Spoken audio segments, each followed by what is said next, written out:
तो रंजन नाम का एक लड़का जो कि दोस्तों अपने गांव से कमाने के लिए निकला हुआ था। लेकिन दोस्तों उसे एक गांव में शाम हो जाती है। वो सोचता है कि आज की रात यहाँ पर बिता ली जाए, लेकिन फिर सोचने लगता है कि आखिर रात हुई है, कहाँ पर ठहरूँ कहाँ पर नहीं। फिर दोस्तों वहाँ से पैदल चलना स्टार्ट कर देता है। जाते जाते दोस्तों रंजन को एक रास्ते में मंदिर दिखती है। सोचता है क्यों ना इसी मंदिर में आराम कर लिया जाए। वैसे ये मंदिर है, यहाँ पर कोई हमें बोलेगा भी नहीं।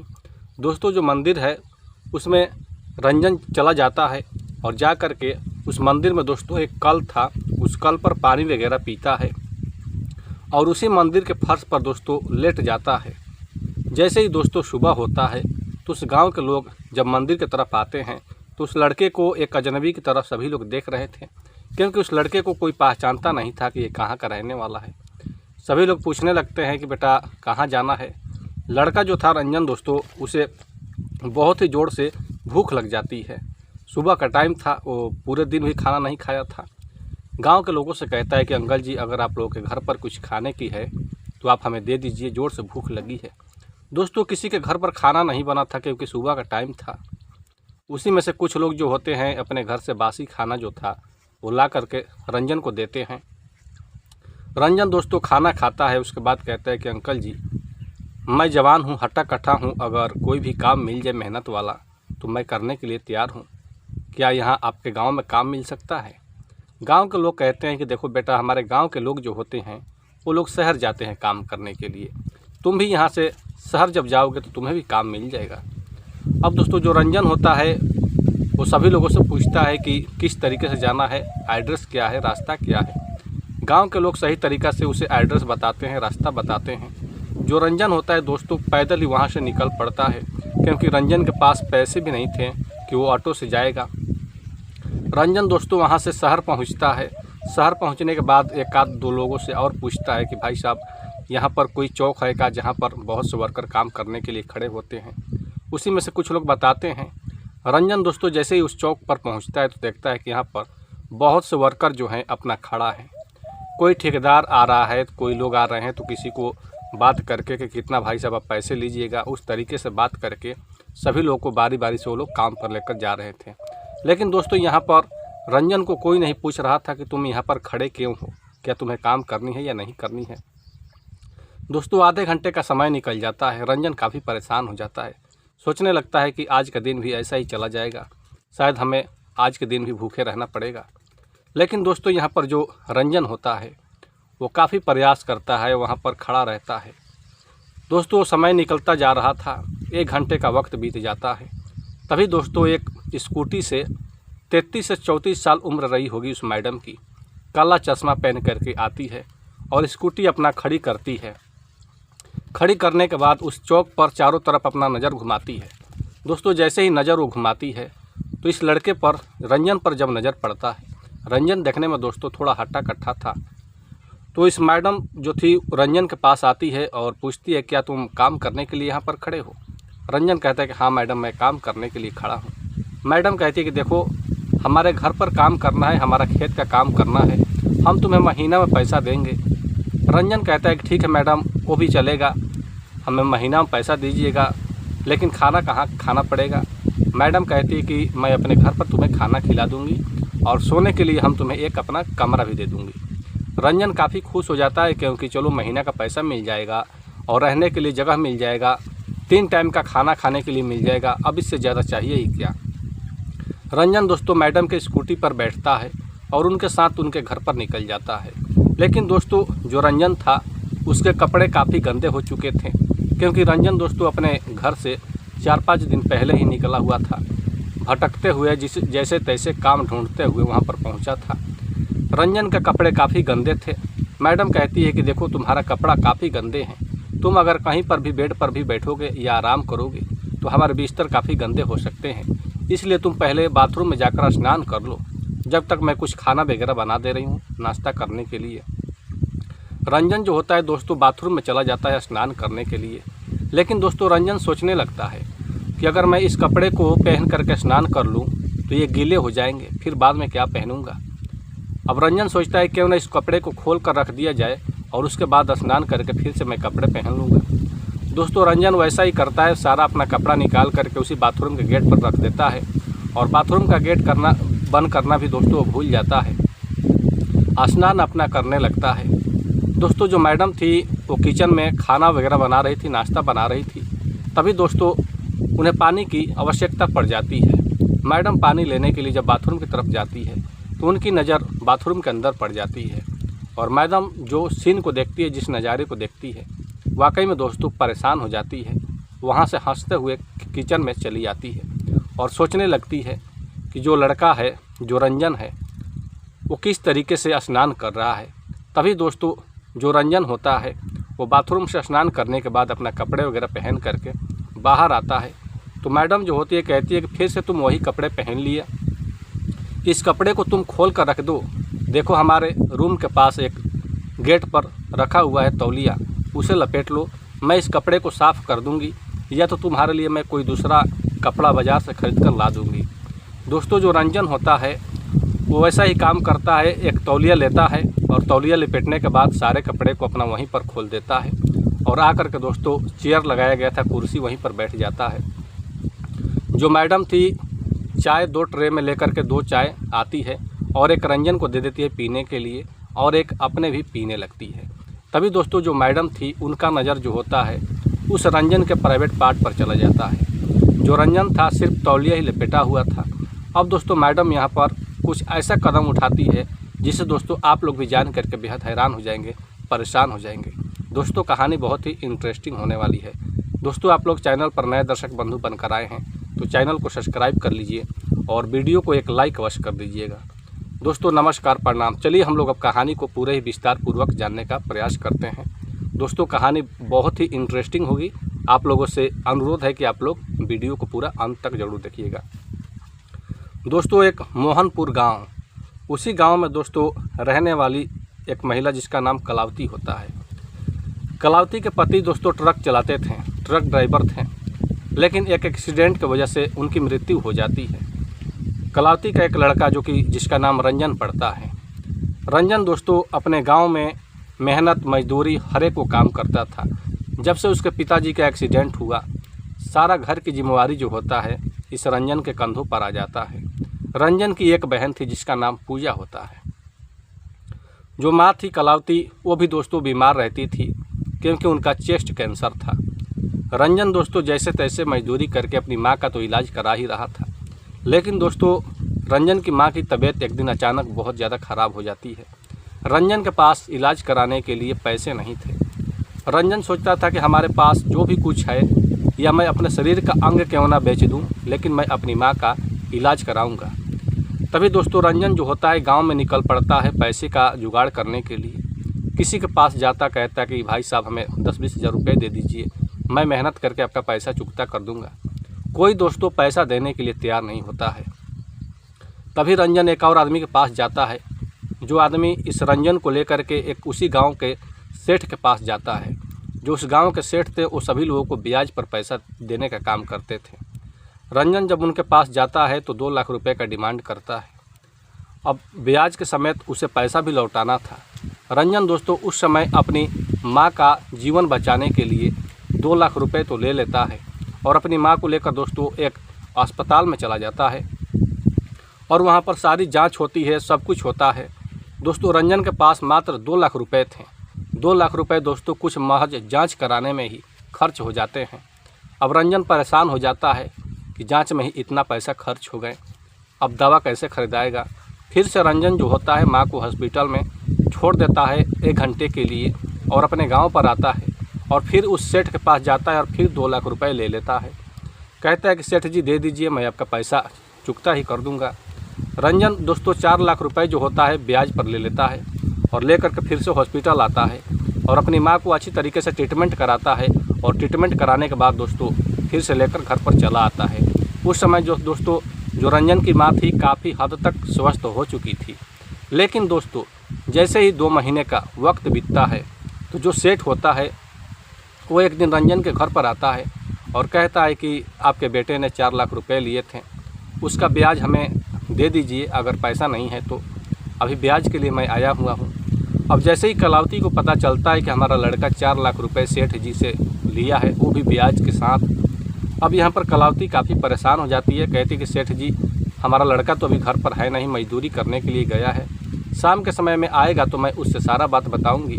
और वो 4 लाख रुपए आखिर लिया था किस काम के लिए। दोस्तों ऐसा लड़का था रंजन कि वो अपनी माँ से भी नहीं बताया था कि माँ तुम्हारे लिए हम 4 लाख रुपए कर्ज लिए हैं। अब दोस्तों जैसे ही रंजन शाम के समय में घर पर आता है तो उसकी माँ कहती है बेटा तू 4 लाख रुपए लेकर क्या किया, क्या तुम किसी को दे दिया या फिर किया क्या आखिर। तभी रंजन जब सारा बात बताने लगता है कि माँ तुम्हारे इलाज में 4 लाख रुपए हमने खर्च किए हैं। उसके बाद जो कलावती थी वो काफ़ी वहाँ पर रोने लगती है और कहती है कि तू हमारे लिए 4 लाख रुपए कर्ज ले लिया, वो भी हमारे इलाज में खर्च कर दिया, अब इतना पैसा तुम उस सेठ को दोगे कहाँ से। अब यहाँ पर जो लड़का रंजन का रहता है वो कहता है कि माँ हम तुम्हारे तन से जन्म लिए हैं और तुम 4 लाख रुपए के लिए चिंता और परेशानी की बात नहीं है, मैं उस सेठ का पैसा चुकता कर दूँगा। तभी दोस्तों जैसे ही सुबह होता है तो फिर से वो सेठ आ पहुँचता है और रंजन से कहने लगता है कि हमारा ब्याज का पैसा तुम दे दो। रंजन कहता है कि सेठ जी देखिए हमें और आप 2 से 4 महीने का समय दे दीजिए, मैं आपका पैसा पूरा आपको दे दूंगा। सेठ कहता है कि ब्याज का पैसा देने के लिए नहीं है और तू हमारा 4 लाख रुपए वो भी कैसे दे देगा। रंजन कहता है कि सेठ जी चाहे कुछ भी करना पड़े, हमारे शरीर का हर वो एक अंग बेचना पड़े, मैं बेच दूंगा, लेकिन आपका पैसा मैं 1 भी रुपया नहीं रखूँगा। अब दोस्तों सेठ जो होता है अपने घर को चला जाता है। रंजन जो होता है अपनी बहन पूजा से कहते हैं कि पूजा हमारे लिए तुम सामान पैक करो हमारे बैग में, मैं शहर जाना चाहता हूँ। जो माँ कलावती रहती है वो कहती है बेटा तू आज तक कभी शहर गया नहीं और फिर आज तू बोल रहा है कि मैं शहर जाऊँगा, शहर में कोई जान पहचान भी नहीं है, तुम कहाँ पर जाओगे। रंजन कहता है कि चाहे हमें जहाँ भी जाना पड़े मैं जाऊँगा, मेहनत करूँगा, जवान हूँ, हट्टा कट्टा हूँ, मेहनत करूँगा, पैसा कमाऊँगा। दोस्तों जो उसकी बहन होती है पूजा, वो रंजन के लिए सारा सामान खाना बनाती है और पैक करती है और बैग में डालती है, सारा कपड़े जो था उसे भी बैग में पैक करती है। रंजन दोस्तों अपनी माँ से आशीर्वाद लेता है और घर से निकल पड़ता है। ट्रेन पकड़ता है दोस्तों। ट्रेन दोस्तों लगातार 8 घंटे तक चलती है। उसके बाद जो रंजन होता है, रंजन का कोई मंजिल नहीं था। रंजन का सोचना था कि चाहे जहाँ भी मैं जाऊँ, अगर वहाँ पर काम मिल जाए तो मैं वहीं पर काम करने लगूँगा। दोस्तों जो रंजन होता है उत्तर प्रदेश वाराणसी जंक्शन पर उतर जाता है। उतर जाने के बाद वहाँ से वो पैदल चलना स्टार्ट कर देता है, क्योंकि दोस्तों रंजन के पास उतना पैसे नहीं थे। घर से मात्र दोस्तों 500 रुपये लेकर निकला था, जिसे कि वो 250 का टिकट ले लेता है। उसके पास 250 रुपये बचते हैं और घर का जो खाना मिला था 2 टाइम का खाना था दोस्तों, उसमें से 1 टाइम का खाना वो ट्रेन में ही खा लिया था, 1 टाइम का खाना बचा था। अब जैसे ही दोस्तों वहाँ से पैदल चलना स्टार्ट करता है तो रंजन को रास्ते में फिर से भूख लग जाती है। जो बैग में बचा हुआ खाना था उसे भी खा जाता है और खा लेने के बाद दोस्तों पैदल चलते चलते शाम हो जाती है। वो सोचता है कि पूरी रात हो चुकी है, कोई जान पहचान कोई दोस्त कोई नहीं है, आखिर पूरी रात हमें बिताना है। दोस्तों रंजन जो होता है 10 मिनट तक लगातार दोस्तों पैदल चलने के बाद वो एक बाबा भोलेनाथ का मंदिर देखता है। तो सोचने लगता है क्यों ना इस बाबा भोलेनाथ के मंदिर में आज यहीं पर रात कटा ली जाए। वैसे भी दोस्तों ठंड का मौसम था, रंजन के लिए रात कटाना बिताना मुश्किल था। जाता है उस मंदिर के अंदर, एक कल लगा हुआ था, उस कल पर हाथ गोड़ धोता है, पानी पीता है और उसी बाबा भोलेनाथ के मंदिर के अंदर जो फर्श था उसी फर्श पर लेट जाता है। लेकिन दोस्तों रंजन को नींद आती कहाँ, वो जैसे तैसे बैठकर पूरी रात बिताता है। सुबह होती है, गांव के लोग जब घूमने के लिए आते हैं मंदिर की तरफ, कोई पूजा करने के लिए आता है तो कोई मंदिर में सफाई करने के लिए आता है, तो सभी लोग इस लड़के को जब एक अजनबी की तरह देखने लगते हैं तो दोस्तों लड़का से वो लोग पूछने लगते हैं कि बेटा तुम्हें कहाँ जाना है, यहाँ तुम कैसे पहुँचे हो। जो लड़का रंजन रहता है सारी आप बीती बताता है, कहता है कि अंकल जी मैं काम के लिए निकला हूँ, चाहे मेहनत की कोई भी काम हो मैं करने के लिए तैयार हूँ। दोस्तों गांव के लोग बताते हैं कि देखो बेटा तुम्हें इस गांव में तो काम मिलेगा नहीं, यहाँ से 3 किलोमीटर आगे एक शहर पड़ता है, उसी शहर में सभी लोग जाते हैं काम करने के लिए। उस शहर में एक चौक है जहाँ पर कि सभी वर्कर खड़ा होते हैं और जिसको काम कराने की ज़रूरत होता है वो लोग आते हैं और काम कराने के लिए वहाँ से वर्कर लेकर चले जाते हैं। तुम्हें भी शहर जाना पड़ेगा। दोस्तों जो लड़का था रंजन, काफ़ी उसे भूख लगी थी, गांव के लोगों से रिक्वेस्ट करके कुछ खाना मांगता है और खाता है और उसके बाद दोस्तों वहाँ से वो निकल पड़ता है। जैसे ही दोस्तों शहर पहुँचता है तो शहर में एक आध लोगों से और पूछता है कि भाई साहब कहाँ पर वर्कर लोग खड़े होते हैं काम के लिए। वहाँ के लोग बता देते हैं। रंजन दोस्तों चौक पर पहुँच जाता है। जैसे ही चौक पर पहुँचता है तो देखता है कि काफ़ी भीड़ लगी हुई है, बहुत से लोग वहाँ पर खड़े हैं अब दोस्तों वहाँ पर जो जिसको पहचान रहा था उसे काम पर लेकर जा रहा था, रंजन को कोई पहचान नहीं रहा था, इसलिए कोई रंजन से बात भी नहीं करता है। 1 घंटे का वक्त बीत जाता है। रंजन को समझ में आ जाता है कि आज भी हमें काम नहीं मिल पाया। थोड़ी ही देर के बाद दोस्तों स्कूटी पर एक लमसम 34 साल की जो मैडम होती है, काला चश्मा पहन करके उस चौक पर आती है। आने के बाद अपना स्कूटी से उतरती है, चारों तरफ अपनी नज़र घुमाती है, लेकिन वहाँ पर रंजन एक लड़का जो था देखने में थोड़ा मजबूत टाइप का दिख रहा था, मेहनती दिख रहा था। इसलिए मैडम रंजन के पास आती है और कहती है क्या तुम यहाँ पर काम करने के लिए खड़े हो? रंजन कहता है कि हाँ मैडम, मैं यहाँ पर काम करने के लिए खड़ा हूँ। मैडम कहती है कि देखो हमारे घर पर रहना है, खाना पीना वहीं मिलेगा, महीने में हम तुम्हें पेमेंट करेंगे, क्या काम करने के लिए तैयार हो? रंजन कहता है कि हाँ मैडम, मैं काम करने के लिए तैयार हूँ। दोस्तों अब रंजन को जो मैडम होती है अपनी स्कूटी पर बैठाती है और लेकर घर पर चली जाती है। घर पर जैसे ही पहुंचती है मैडम तो कहती है मैडम की रंजन से कि तुम्हारे कपड़े जो हैं काफ़ी गंदे हो चुके हैं, तुम स्नान कर लो, वरना घर में जितने भी सोफ़ा वगैरह हैं जहां पर भी तुम बैठोगे वो सारा कुछ गंदा हो जाएगा। दोस्तों जो रंजन होता है वो स्नान करने के लिए बाथरूम में तो चला जाता है, लेकिन सोचने लगता है कि हमारे पास मात्र एक ही कपड़े हैं। बैग में तो कपड़े थे, लेकिन दोस्तों उसे पहनना नहीं चाहता था, क्योंकि उसे अभी पूरा दिन वहाँ पर रहना है। रंजन सोचता है क्यों ना इसी कपड़े को खोलकर स्नान कर लिया जाए और उसके बाद इसी कपड़े को मैं पहन लूँगा, और वैसा ही करता है। दोस्तों पूरी कपड़े हटा देता है और स्नान करने लगता है। मैडम जो थी अपना किचन में कुछ नाश्ते का जुगाड़ कर रही थी, बना रही थी खाना। अब उन्हें पानी की ज़रूरत पड़ जाती है। वो पानी लेने के लिए जब जाती है बाथरूम की तरफ और जिस नज़ारे को देखती है वाकई में परेशान हो जाती है। वहाँ से हंसते हुए अपने किचन में चली जाती है और सोचने लगती है कि हमारे पति के मृत्यु के 2 साल हो चुके हैं और अभी तक हमने किसी के साथ अपनी इच्छा पूरी नहीं की है। आज तो इस लड़के से मैं अपने पहले इच्छा पूरा करूँगी, उसके बाद ही इसे मैं घर का कोई या खेत का काम कराऊँगी। दोस्तों अब रंजन जैसे ही स्नान करने के बाद वही मैल वगैरह कपड़ा जो था पहन करके और बाहर निकलता है। मैडम की नज़र जब उस पर पड़ती है तो मैडम कहती है कि फिर से तू वही गंदा कपड़ा पहन लिए हो, उस कपड़े को तुम खोलकर अच्छी तरीके से रख दो, या तो मैं उस कपड़े को साफ़ कर दूंगी या तो तुम्हारे लिए मैं बाज़ार से कोई दूसरा कपड़ा ला दूंगी। दोस्तों जो रंजन है वैसा ही करता है, उस कपड़े को खोल देता है, तौलिया एक लेता है और तौलिया लपेट लेता है और उसके बाद आकर के कुर्सी पर बैठ जाता है। बरामदे में कुर्सी लगाई गई थी। जो मैडम होती है, मैडम थोड़ी ही देर में दोस्तों गर्मा गर्म चाय लेकर आती है और एक रंजन को दे देती है और एक अपने पीने लगती है। तभी दोस्तों जो मैडम थी उनकी नज़र जो होती है, जो रंजन था जो तौलिया लपेटा हुआ था उसके प्राइवेट पार्ट पर उनकी नज़र चली जाती है और जो जब देखती है तो वाकई में हंसने लगती है। रंजन कुछ समझ नहीं पाता है कि आखिर मैडम हंस क्यों रही है। फिर इस रंजन से मैडम जो होती है कहती है कि रंजन, तुम्हें तो काम कराने के लिए मैं लाए हूँ, लेकिन तू हमारा घर का पहले काम कर दो, उसके बाद तुम्हें खेत पर काम करने जाना पड़ेगा। वैसे भी घर पर कोई है नहीं, अगर घर पर वो आते हैं, गए हैं खेत पर काम करने के लिए। रंजन कहता है कि मैडम आपके घर पर क्या काम करना है, साफ़ सफाई करना है या झाड़ू लगाना है? मैडम कहती है कि देखो हमारे घर पर कोई साफ़ सफाई नहीं करना है और ना ही कोई झाड़ू लगाना है, हमारी जो इच्छा है तुम उसे बस पूरा कर दो। रंजन दोस्तों थोड़ी ही देर में समझ जाता है और कहता है कि मैडम मैं इन सब कामों को करने के लिए नहीं आया हूँ, बल्कि मैं मेहनत का काम करने के लिए आया हूँ। हमारी माँ का तबीयत बहुत ख़राब है, उनके इलाज में इतने पैसे खर्च हो चुके हैं, वही पैसा कमा करके उस सेठ को देना चाहता हूँ। फिर मैडम कहती है कि तुम सोच लो, तुम्हें मैं कुछ इस काम के लिए एक्स्ट्रा भी पैसे देने वाली हूँ। रंजन अपने मन में सोचता है कि क्यों ना डबल पैसा कमाने का मौका मिल रहा है। अब रंजन जो होता है दोस्तों अब तैयार हो जाता है। उसके बाद जो मैडम होती है उसे लेकर के रंजन को अपने कमरे में चली जाती है और अपनी इच्छाएं जो होता है उसके साथ पूरी करने लगती है। दोस्तों यहाँ पर जो मैडम थी उनके पति के 2 साल हो गए थे मृत्यु का। उस समय से जो मैडम थी किसी के साथ में अपनी इच्छाओं को पूरी नहीं की थी। उस समय दोस्तों रंजन को भी काफ़ी अच्छा लगता है और उसे लत लग जाती है। दोस्तों अब इस तरीके से जो मैडम थी उनका इच्छा जैसे ही पूरी हो जाता है तो उसके बाद मैडम जो होती है घर से बाहर निकलती है और रंजन से कहती है कि रंजन इस काम के लिए हम तुम्हें अलग पैसा देंगे, जब तुम्हारा महीना पूरा होगा तो उस महीने में इस काम के लिए भी तुम्हारा पेमेंट मैं कर दूंगी। दोस्तों अब जैसे ही रंजन उस काम को करने के बाद बाहर आता है तो मैडम उसके लिए पूड़ी और सब्ज़ी खिलाती है नाश्ता में। थोड़ी ही देर के बाद जो मैडम थी उनके ससुर जी जो थे बूढ़े वो चले आते हैं घर पर घर पर आने के बाद कहते हैं, बहू क्या तुम यही मजदूर को लाई हो? तो बहू कहती है कि हाँ पिताजी, मैं इसी मजदूर को लेकर के आई हूँ।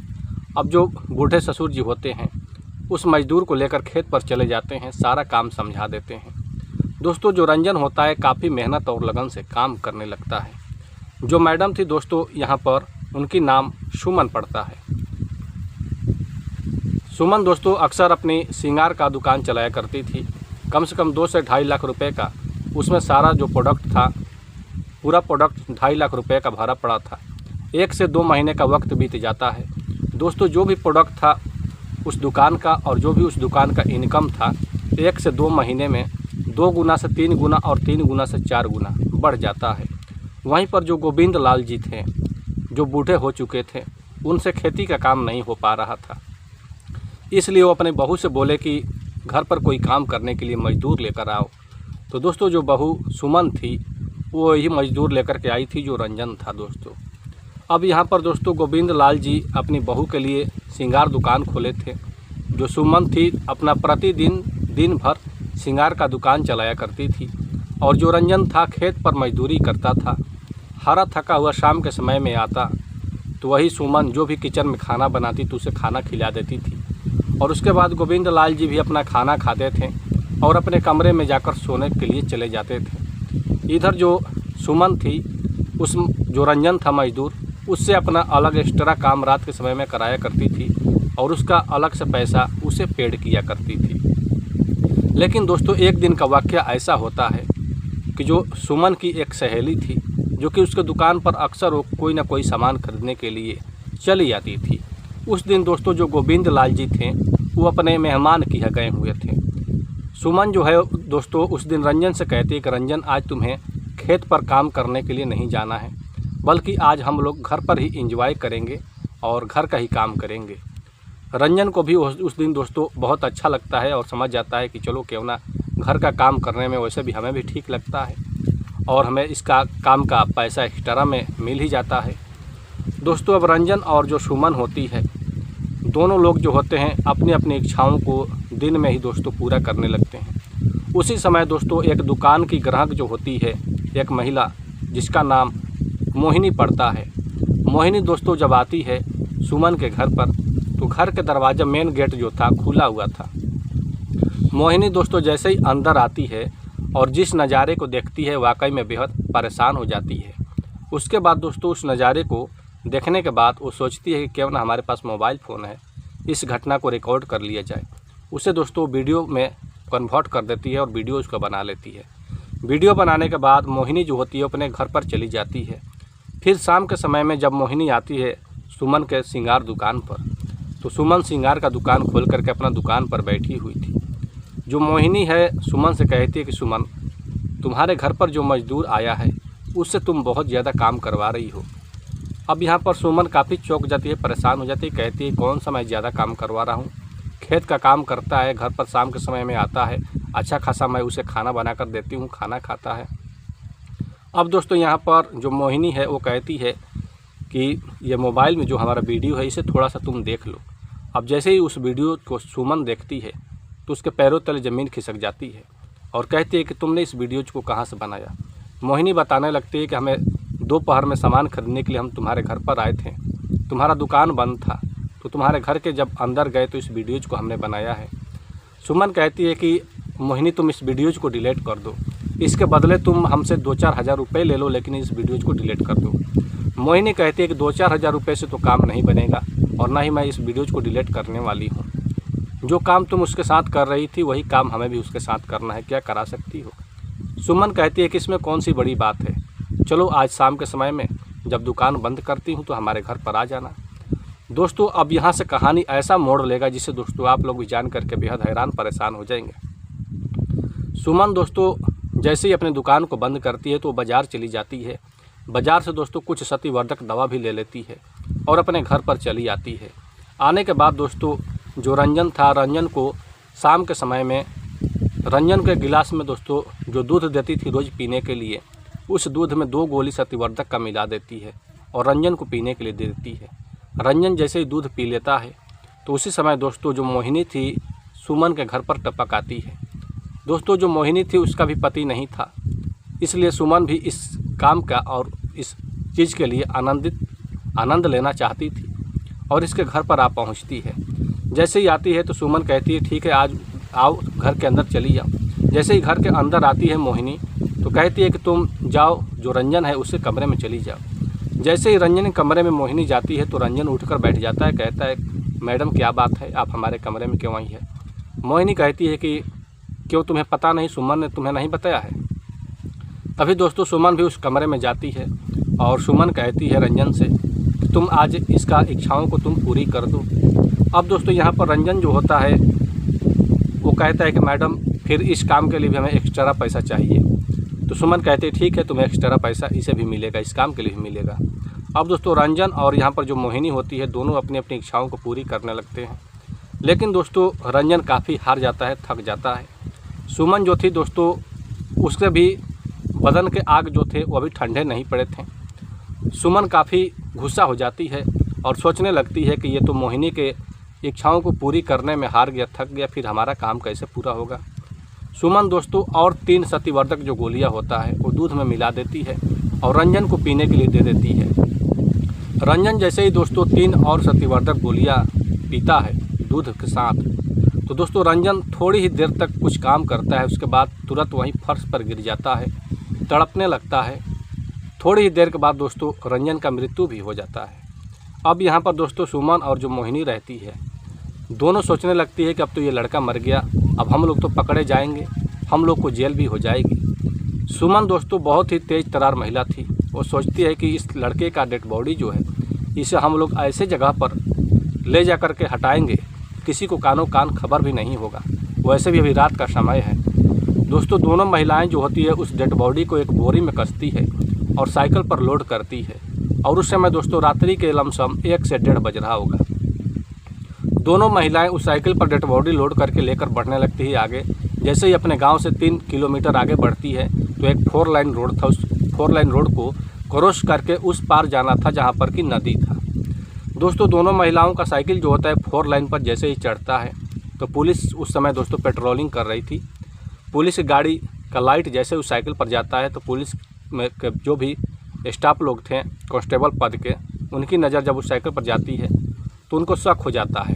गाड़ी तुरंत उस साइकिल के पास आ जाती है। अब यहाँ पर दोस्तों जो मोहिनी होती है और जो सुमन होती है दोनों जब पुलिस की गाड़ी देखती है तो इन लोगों का हाथ पांव कांपने लगते हैं और तुरंत दोस्तों स्टाफ, एक कांस्टेबल पद के जो स्टाफ होते हैं उतरते हैं और कहते हैं कि मैडम आप लोग इतनी रात के समय में बोरी में क्या लेकर जा रही हैं। तभी दोस्तों दोनों महिलाएं जो थी सुमन और मोहिनी, इन लोगों के आवाज़ काफ़ी लड़खड़ाने लगते हैं जिससे दोस्तों शक हो जाता है और उसी समय उस बोरी को खोल कर देखा जाता है। जो स्टाफ पद के जो थे कांस्टेबल स्टाफ देखते हैं तो वाकई में परेशान हो जाते हैं। उसी समय इन दोनों महिलाओं को अरेस्ट किया जाता है और डेड बॉडी जो था उसका पंचनामा करके और पोस्टमार्टम के लिए भेजा जाता है। सुबह के दोस्तों 10 बज रहे थे उस समय जब पोस्टमार्टम का रिपोर्ट आता है। एसएचओ साहब जो होते हैं जब रिपोर्ट पढ़ते हैं तो काफ़ी परेशान हो जाते हैं। थाना में दोस्तों मीडिया कर्मी तक सभी लोग आ जाते हैं। दोनों महिलाओं से सवाल जवाब पूछताछ जारी हो जाता है। अब यहाँ पर दोनों महिलाएं जिस तरीके से बयान देती है तो वाकई में दोस्तों जो थाना प्रभारी थे वो भी काफ़ी परेशान हो जाते हैं कि लोग अपनी इच्छाओं को पूरी करने के लिए किस हद तक जा सकता है। अब दोस्तों इस क्रम में इस दोनों महिलाओं को जेल की सज़ा हो जाती है और जो लड़का था वो तो इस दुनिया को छोड़कर चला जाता है। दोस्तों गांव पर जो उसकी माँ थी कलावती और जो उसकी बहन पूजा थी, अपना बेटा का माँ जो थी कलावती अपना बेटा का इंतज़ार करते रह जाती है। बेटा दोस्तों घर पर तो कभी आता नहीं। बहन जो पूजा थी वो भी अपने भाई के लिए रास्ते प्रतिदिन जब भी सुबह होता तो सोचती थी कि आज हमारे भाई चले आएंगे घर पर। माँ सोचती थी कि कल हमारा बेटा घर पर चला आएगा। दोस्तों अब इस परिवार को पूरी तरीके से ये परिवार बिखर जाता है, टूट जाता है। कलावती का बेटा कभी उसके पास नहीं जाता है। जो सेठ होता है दोस्तों इन लोगों के पास जो भी 10 कट्ठे का ज़मीन बचा हुआ था उस ज़मीन पर कब्जा कर लेता है और कलावती और जो उसकी लड़की पूजा थी जैसे तैसे अपना दिनचर्या चला रही थी। पूजा दोस्तों गांव में किसी किसी की हम मजदूरी करने जाती तो उससे जो भी बनता था राशन का सामान लाती और घर का भोजन चलता था। गांव के लोग के सहयोग की वजह से दोस्तों जो लड़की पूजा थी उसका शादी किया जाता है चंदा वगैरह करके इकट्ठा करके। और जैसे ही दोस्तों पूजा का शादी हो जाता है तो जो कलावती का जो दामाद होते हैं वो दोस्तों कलावती का भी सेवा करने लगते हैं बेटा बन करके, और एक जो दामाद होता है वो एक बेटा का फ़र्ज़ निभाने लगता है और कलावती का देखभाल करने लगता है। ये परिवार आज के समय में दोस्तों एक खुश है, मतलब कि उतना कुछ तो नहीं, लेकिन एक खुशी से एक पारिवारिक जीवन बिता रहे हैं। अपने कलावती अपने बेटे के लिए गुमशुदगी की रिपोर्ट भी कराती है, जिससे दोस्तों उसे पता चल जाता है कि हमारे बेटे का कत्ल हो चुका है। अब कलावती दोस्तों बहुत रोती है, बहुत तड़फड़ाती है, लेकिन दोस्तों उसका बेटा अब लौट कर नहीं आने वाला है। तो दोस्तों आज की रही ये कुछ कहानी, थोड़ा सा दोस्तों ये कहानी बड़ा हो गया है। मैं कोशिश करूँगा कि कहानी को ज़्यादा से ज़्यादा छोटा किया जाए। दोस्तों आप लोगों को कहानी सुना करके आप लोगों को दिल दुखाना नहीं, बल्कि आप लोगों से सचेत करना है, सावधान करना है, ताकि इस तरह की घटनाएं और भी किसी के साथ ना हो सके। दोस्तों आप लोग कहानी को जो भी भाग और जो भी दृश्य सुने और समझे उसके बारे में अपनी राय कमेंट सेक्शन में दे सकते हैं। दोस्तों मिलते हैं नेक्स्ट स्टोरी में। दोस्तों इस कहानी में जितने भी नाम बताए गए हैं सभी नाम एक काल्पनिक के तौर पर रखा गया है। दोस्तों आप लोग जो सुमन थी, क्या जो सुमन कर रही थी या जो की क्या सही था या फिर गलत था? यहाँ पर दोस्तों जो रंजन था वो अपनी गरीबी को दूर करने के लिए, कमाने के लिए घर से अपने गांव को छोड़कर चला गया। लेकिन दोस्तों शायद रंजन गलत जगह पर पहुंच गया, जिससे कि वहां पर उसे नहीं जाना चाहिए था। चलिए दोस्तों आप लोग अपनी राय कमेंट सेक्शन में रखिएगा। मिलते हैं नेक्स्ट स्टोरी में। बहुत बहुत धन्यवाद।